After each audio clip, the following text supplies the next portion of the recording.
Hello, my name is Untzzer, a third-year student at the University of Sheffield. Today, I'm here to talk about my project, which revolves around designing a high-gain DRA using array theory for 5G applications. The communication sector is on the verge of radical evolution due to the emergence of 5G technology, rapid growth of the mobile infrastructure, as well as the maturing of this market, are shining the light on millimeter wave communications, or in other words, high frequency communications. This project aims to write a C program that can find the array factor of multidimensional arrays of antennas. This will aid in the simplification of the design process of a high-gain rectangular dielectric resonant antenna, otherwise known as an DRA. As the age of 5G communication is suddenly ushering in, the public have some growing concerns, akin to those present at the turn of the century, when smartphones were rapidly gaining popularity. These concerns surround its safety and environmental impact. A lot of rumors about the negative health effects of 5G are being spread, but truth be told, there has not been enough research done on the matter. However, current research points to it being safe. Engineering-wise, 5G technology is not prepared for wide-scale integration yet. This comes from it being very difficult and costly to implement dense node networks required for seamless communication. However, DRAs themselves can be made to be quite compact, and as such are associated with lower production costs than other types of antennas, such as the planar and microstrip antennas. What are DRAs? DRAs are antennas made for high-frequency applications that are often made from ceramic. They have no metal in them, which gives them a few interesting properties. Some of these properties are less surface wave losses, as well as less ohmic losses, which means that they are much more efficient at higher frequencies. This study is hinged on 4 very important assumptions. These assumptions are: number 1, antenna elements are identical and equidistant. Number 2, the radiators are isotropic point sources occupying no volume. Number 3, lack of mutual coupling in the transmitting array. Number 4, radiation pattern is unidirectional, which means it only shines in one direction.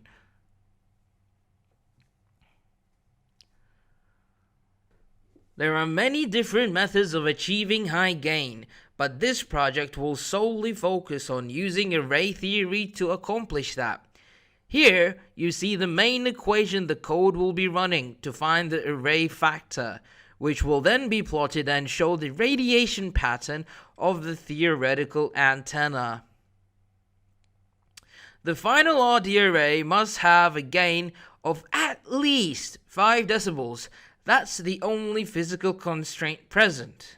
However, software-wise, it must prompt the user to enter the variables, where n is the number of antennas, s is the number of samples, d is the distance between antennas, and beta is the phase difference.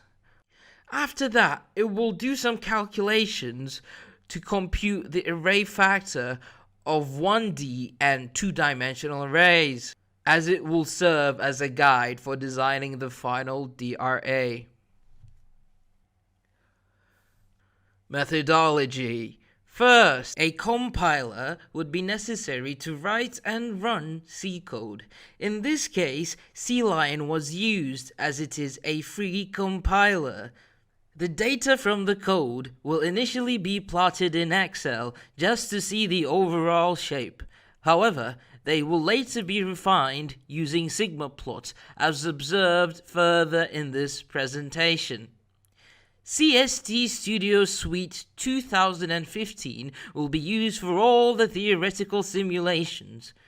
CST specifically was chosen over other simulation software such as HFSS and FEKO due to its simplicity when compared to them.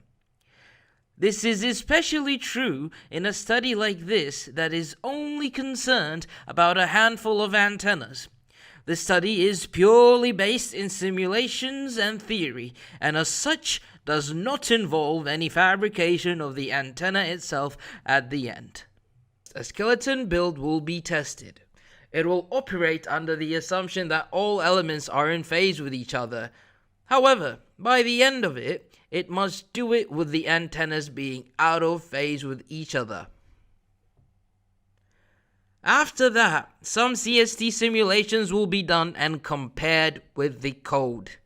From there, suitable values for the design of the DRA will be found. Regarding the CST simulations, they cannot be done without the use of concrete values for frequency and wavelength. This had forced me to pick arbitrary values for both. It only serves the purpose of fact-checking whether or not the code is functioning correctly.